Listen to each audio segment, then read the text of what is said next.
gusto kong itatanong yung about sa singing in tongue.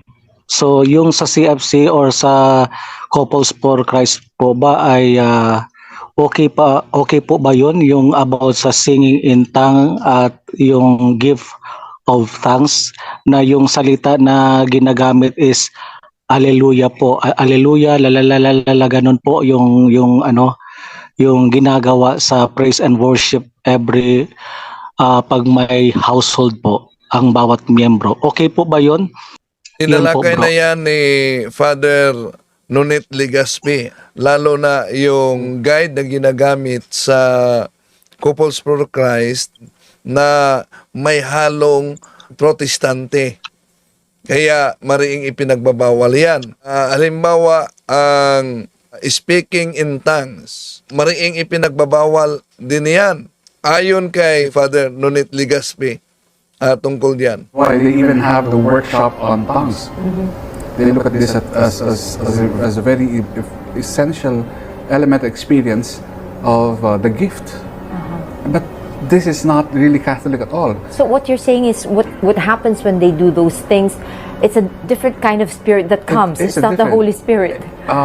It is not easy to just give that statement right off. No, why? Because of course when you are in that particular prayer context, because that is what I'm going to share about in my time during the conference that we have now. I am going to speak about some of my learnings with regards to demonic intrusions into these prayer communities, particularly during the seminars. When we have this baptism of the Spirit, the so-called baptism of the Spirit, the first objection is always this: Catholics, we already have received baptism.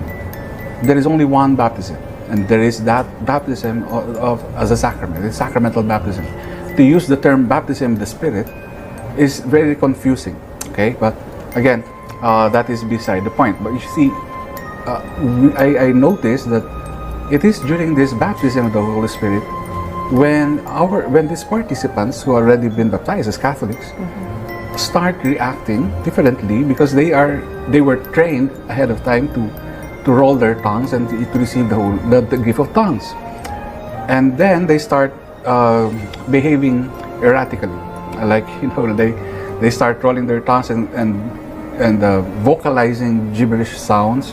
We are familiar with this because we see this often. There are some priest friends I know who are in the charismatic movement who also teach the congregation to roll their tongues. But you see, this is against the Catholic Church's teachings. Yon, malinaw ang pahayag ni Father Nunit Legaspi na isang dalubhasa sa discernment of mystical phenomenon at isang exorcist. At ayon kay Father Chad Referger, isa sa mga